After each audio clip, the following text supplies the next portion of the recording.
ওনার হাতে যখন প্রথম থাপ্পড়টা খেয়েছিলাম, তখন মনে হলো মাথাটা এক নিমিষের জন্য ফাঁকা হয়ে গেছে। মাথা যেন কাজই করছিল না। এটা ভেবে যে হলোটা কি, এর আগে কোনোদিন থাপ্পড় তো দূরে থাক, আমাকে কেউ টোকাটা অবধি মারেনি। ব্যথা অনুভব তখন করলাম যখন উনি আমাকে মুখ চেপে ধরলেন। আমার ঠোঁট ফেটে যে রক্ত পড়ছে তা বুঝতে বাকি নেই। আমি হতভম্বের মতো ফ্যাল দৃষ্টিতে তাকিয়ে আছি। আমার দোষটা কই ছিল? আমাকে মারার কারণ কি?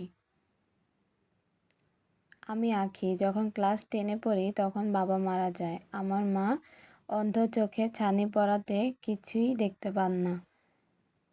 আমি একা। ভাই বোন বলতে চাচাতো মামাতো ভাই বোন আছে। ছোটবেলা থেকে আমি চাচা ফুফুদের কাছেই মানুষ। আমি হবার পর মা জরায়ুতে কিছু সমস্যা হয়, তাই আর কনসিভ করতে পারেনি। আর কিছুদিন পর তিনি অসুস্থ হয়ে পড়েন। ওনার মাথায় ব্লাড জমে আছে। ধরা পড়ায় তিনি 5 বছর পর্যন্ত আমার খোঁজটিও নিতে পারেননি। আমার 4 চাচা এবং 2 ফুফু আমাকে মানুষ করেন। আমি পরিবারের প্রথম মেয়ে ছিলাম। চাচা ফুফুরা ভালোবাসা ও অটেল দিয়েছেন। অর্থের অভাব থাকলেও ভালোবাসার কোনো কমতি ছিল না। আমি ছোট থেকেই একটু মোটা ছিলাম। বড় হতে হতে যেন একটু বেশি মোটা হয়ে যাই। বাবা মারা যাওয়ার পর চাচারাই আমার বিয়ের দায়িত্ব নিয়ে নেন। কত ভালো ভালো সম্বন্ধ আনেন, কিন্তু মোটার জন্য সব সম্পর্ক ভেঙে যায়। যখন বয়স 28, মার যেন চিন্তার শেষ নেই আমার কী হবে এটা ভেবে তিনি চিন্তায় নাজেহাল। জন্ম, মৃত্যু আর বিয়ে তো আল্লাহর হাতে, আপনি চাইলেও কিছু করতে পারবেন না। একদিন তাকে খুব কান্না করতে দেখে কাছে গেলাম। মা, কাঁদতেছো কেন? তোর বয়স যে 28 পার হলো, খেয়াল আছে? তাও কোনো বিয়ে হচ্ছে না। আমি বুড়া হইছি। মা, আমি তো শিক্ষিত, তোমার এটা নিয়ে চিন্তা করতে হবে না। বিয়েই কি সব মা? তার মুখ দেখে বোঝা যাচ্ছে আমার উত্তরে সে খুশি নন। আমি আর ঘাটলাম না। হুট করে এক সন্ধ্যায় আমাদের বাড়িতে আবার শাশুড়ি আর ননদ এসে আমাকে দেখে গেলেন। আমার বোঝার আগের সামনের শুক্রবার বিয়ে ঠিক হয়ে গেল। নাটকীয়তা মনে হলেও এটাই হয়েছে। পাশের বাড়ির আন্টির পরিচিত হবেন। আমি ওনার ছবিটা পর্যন্ত দেখিনি। শুধু নামটুকু জেনেছি রাফিন। মাও দেখেনি। আমার মতে মোটা মেয়েকে বিয়ে করতে রাজি হয়েছে শুনেই মা খুশি হয়ে গেছেন। ওপরে ছেলে নাকি কাতারে থাকে। আমার চাচা ফুফিরা খুবই রেগে যান, কারণ এভাবে হুট করে কারোর সাথে কথা না বলে বিয়ে ঠিক করে ফেলাটা তাদের পছন্দ হয়নি। আমাকে তারা নিজের মেয়ের মতো ভালোবাসেন, তাই একটা ক্ষোভও কাজ করছে। বিয়ে হয়ে গেলে বাসর রাতেই তার সাথে প্রথম দেখা।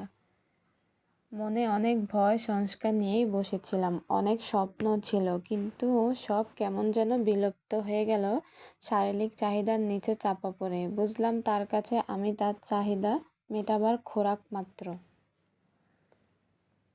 বিয়ে হবার 2 বছর আমাদের কোনো সমস্যা ছিল না, কারণ আমি মায়ের কাছে থাকতাম। মায়ের কেউ না থাকায় আমিও বাড়িতে যেতে চাইনি। সমস্যাটা বাধল উনি যখন বাংলাদেশে আসলেন। এক কথায় 2 কথায় শুধু কাটাকাটি লাগতো। উনি যখন দেশের বাইরে থাকতেন তখন যেন আমার বেশ শান্তি লাগতো। ওনার কথাবার্তা খুব অগোছালো। মাঝে মাঝে এমন একটা কথা বলবেন যে তখন ঘৃণা বাদে আর কিছু আসে না। একদিন চাচাতো ভাইকে নিয়ে ডাক্তারের কাছে গিয়েছিলাম। তাকে ফোনে এটা বলতে তার ভাষ্য ছিল আমি নাকি ওর সাথে ফষ্টি নষ্টি করছি। ভাই আমার থেকে 5 বছরের ছোট। ওপরে আমার ভাই, তার সাথে আমাকে জড়ানোর মতো ঘৃণ্য চিন্তা এই লোক কীভাবে করে।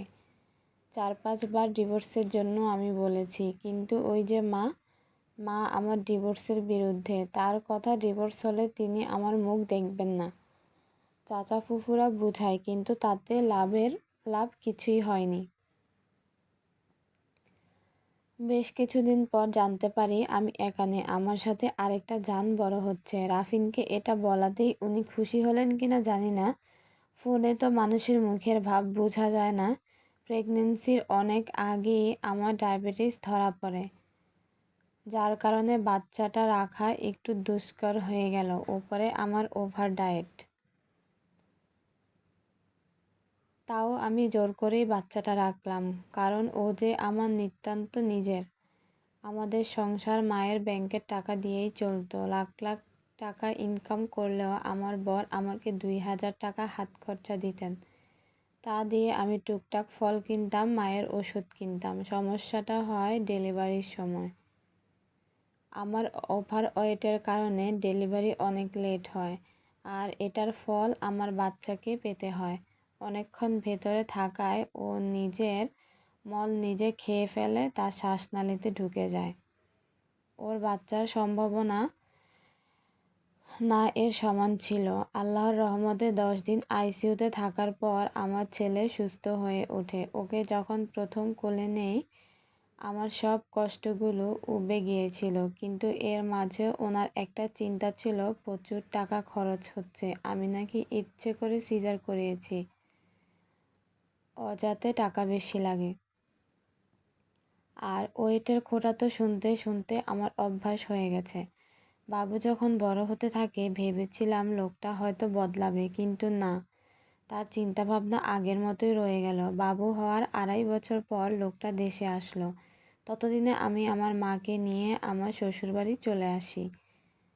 রাফিন একটা শ্বশুরের ভিটা একটা নতুন বিল্ডিং করেছে। আমার শাশুড়িও বলেন মাকে নিয়ে যাতে নতুন বাড়িতে উঠি। 2 ইউনিট হওয়ায় আমাদের আলাদা ঘর দেওয়া হলো। সব ভালোই চলছিল, কিন্তু লোকটা আসার পর শুধু ঝগড়া বাঁধত। তার কথাবার্তায় খুব বিরক্তিকর। একদিন আমি তাকে বলছিলাম, বাবু বড় হচ্ছে মার টাকায়, আমাদের 3 জনের সংসার হিমশিম খাচ্ছি, টাকাটা বাড়িয়ে দিলে হয় না? আমি তো তোমাকে 14,000 টাকা দেই, আর কত লাগবে? 14,000 মানে? এই ইউনিটের ভাড়া 12,000 আর 2,000 খরচ। তুমি যদি এই ইউনিটে ভাড়া না থাকতা, এটার ভাড়া বাবদ তো 12,000ই পেতাম। আর তুমি তো বাড়ি ভাড়া দিচ্ছ না, মাকে নিয়ে আমার বাড়িতে পড়ে আছো। আবার কথা। লোকটার কথা শুনে নিজেকে ঠিক রাখতে পারলাম না। এত মেজাজ খারাপ হলো বলার মতো না। তারপর ঝগড়ার এক পর্যায়ে আমার গায়ে হাত তুলতেও সে পিছপা হলো না। মুখ চেপে বললেন, এক্ষুনি ঘর ছেড়ে চলে যা, মাকে নিয়ে বের হয়ে যা, আমার ছেলেকে রেখে যাবি। একবারও না ভেবে আমি এক কাপড়ে মাকে নিয়ে বেরিয়ে পড়লাম। ফুফি বাড়ি ওঠায় ফুফি তো অবাক। ফুফি সব শুনে একটা কথাই বলল, আমাদের ছেলে নিয়ে আসব। ও 2.5 বছর পর এসে ছেলের দাবি করবে আর আমরা মেনে নিব, তা হবে না। বিকালে চাচারা মিলে সভা বসালেন। রাফিনের পরিবার, পাড়ার কিছু গণ্যমান্য ব্যক্তি। আমার এক কথা, এই জানোয়ারের সাথে আমি ঘর করব না। যার কাছে আমার প্রয়োজন কেবল শারীরিক চাহিদা মেটাবার জন্য, তার সাথে আমি থাকতে পারবো না। আর তার এক কথা, আমার অন্ধপার মাকে সে রাখবে না। মার প্রতি ক্ষোভের কারণ অবশ্য আমার জানা। মার ব্যাংকের টাকাগুলো একবার চেয়েছিল, কারণ সে দেশে একবারই চলে আসবে এবং ব্যবসা করবে। মা মানা করাতেই তার এই ক্ষোভ। মার কাছে শেষ সম্বল বলতে এই কিছু টাকা, তাই মা তাকে এই টাকাটুকু দিতে চাননি। আমিও খুব জেদি, আমার মাকে আমি একা ছাড়ব না। শেষমেশ কোনো সমাধান না হয় কোর্টে কেস উঠতে বাধ্য হয়। আমাদের ডিভোর্স মঞ্জুর করা হলেও ঝামেলা বাধে আমার ছেলের কাস্টডি। ভাগ্যক্রমে কাস্টডিটা আমরা পেয়ে যাই, কারণ ছেলে আমাকে বাদে কারোর কাছেই থাকবে না। শুরু হলো এক নতুন জীবন। মা যদিও ডিভোর্সে খুব একটা খুশি হননি, তাতে আমার কিছু যায় আসে না। আমি তাকে ছাড়তে পারবো না। একটা ছোট চাকরি অনেক কষ্টে খুঁজে পাই, 10,000 টাকা বেতন। মা যতটুকু টাকা পেতেন আর আমার টাকা মিলিয়ে আমাদের ছোট্ট সংসার বেশ ভালো যাচ্ছিল। আজ আমার ননদের সাথে হুট করে দেখা হলো। ছেলে আমার বড় হয়েছে, এখন 12 বছর বয়স। ছেলেকে দেখে বেশ কিছুক্ষণ আদর করল। আর যাই হোক, আমার শ্বশুরবাড়ি নিয়ে আমার কখনোই ক্ষোভ নেই। লোকটা খারাপ, তার পরিবারের কেউ তো আর আমার প্রতি অন্যায় করেনি। ডিভোর্সের পর তারা ছেলেকে দেখতে আসতো মাঝে মাঝে। কথায় কথায় জানতে পারলাম রাফিন নাকি অসুস্থ। একদিন স্ট্রোক করে এখন প্যারালাইসড হয়ে বিছানায় পড়ে আছেন। শুধু নাকি আমাকে দেখতে চাইতেন। বাসায় এসে মাকে বলাতে আমাকে দেখতে আসতে বললেন। আমিও দেখে আসলাম, আমার কাছে ক্ষমা চাইলেন। ডিভোর্সের পর আজ তার সাথে আমার দেখা হয়েছে।